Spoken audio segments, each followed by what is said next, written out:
Le projet de budget de la Sécu pour 2022 a été voté par le Sénat, dominé par l'opposition de droite, ce mardi, en première lecture, qui a introduit un changement de l'âge de la retraite que les députés pourront supprimer. Le dernier projet de loi de financement de la sécurité sociale PLFSS du quinquennat d'Emmanuel Macron, pesant plus de 500 milliards d'euros, ainsi modifié, a été adopté par 185 voix pour majorité des groupes LR et centristes, et 120 voix contre groupe PS, CRCE à majorité communiste et écologiste. Les groupes RDPI à majorité En Marche, indépendants et RDSE à majorité radicale se sont majoritairement abstenus. Visite à domicile, contraception, psychologie. Députés et sénateurs vont maintenant tenter de s'accorder sur une version commune du texte en commission mixte paritaire. En cas d'échec, l'Assemblée nationale aura le dernier mot. Ce budget anticipe à ce stade un déficit de 20,4 milliards d'euros pour le régime général en 2022, prenant en compte une amélioration de la croissance pour 2021. Quelques 5 milliards restent provisionnés pour faire face aux suites de la crise du Covid-19. Au terme d'une semaine de débats, le secrétaire d'État Adrien Taquet s'était félicité ce week-end que la Haute Assemblée ait conservé de grandes avancées, comme la rémunération planchée à 22 € pour les services à domicile, le remboursement de la contraception pour les femmes de moins de 26 ans ou encore le remboursement des consultations de psychologie. Le Sénat a aussi donné son feu vert à l'extension des revalorisations salariales accordées lors du Ségur de la santé à quelques 20 000 soignants supplémentaires, salariés des établissements pour personnes handicapées financés par les départements. Je ne néglige pas les points de divergence, a déclaré le ministre de la Santé Olivier Véran après le vote.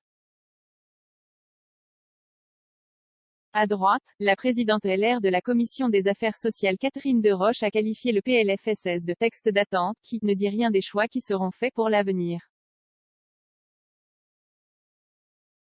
Le centriste Olivier Henno a lui fait part d'un « sentiment partagé » au sein de son groupe.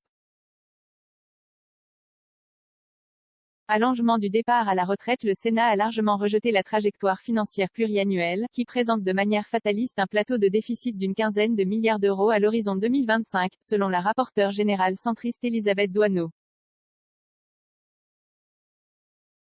Le Sénat a entériné une rallonge de 1,7 milliard d'euros pour l'assurance maladie en 2021, proposée par le gouvernement dans l'hémicycle, notamment pour l'hôpital.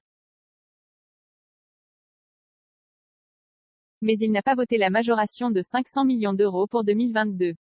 Les sénateurs se sont encore opposés au dispositif de reprise de la dette hospitalière, considérant que le financement du plan d'investissement pour l'hôpital devait être porté par le budget général de l'État. L'allongement de l'âge de départ à la retraite est la disposition majeure, et la plus politique, proposée par la droite sénatoriale. Elle met sur la table un report progressif de l'âge légal de la retraite de 62 à 64 ans, à compter de la génération 1966, et une convergence des régimes spéciaux avant 2032. Les conditions ne sont pas réunies pour relancer le chantier de la réforme des retraites, avait estimé la semaine dernière le président de la République. Vote PS dédié. À l'hôpital. Les sénateurs ont par ailleurs prévu d'encadrer l'élargissement, contesté par les médecins, des activités des orthoptistes, qui pourront prescrire lunettes et lentilles sans consultation chez un ophtalmologue.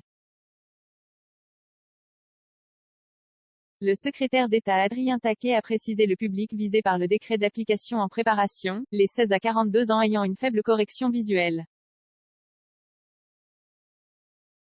À gauche, Bernard Jomier a critiqué un texte de fin de mandat sans relief. Il a dédié le vote contre du groupe socialiste à l'hôpital public.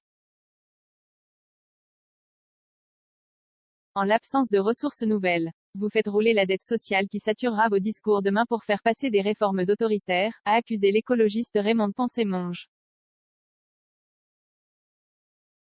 Laurence Cohen, CRCE, a étrillé aussi la majorité de droite du Sénat qui partage les orientations politiques du gouvernement sur le fond et qui a même aggravé le texte.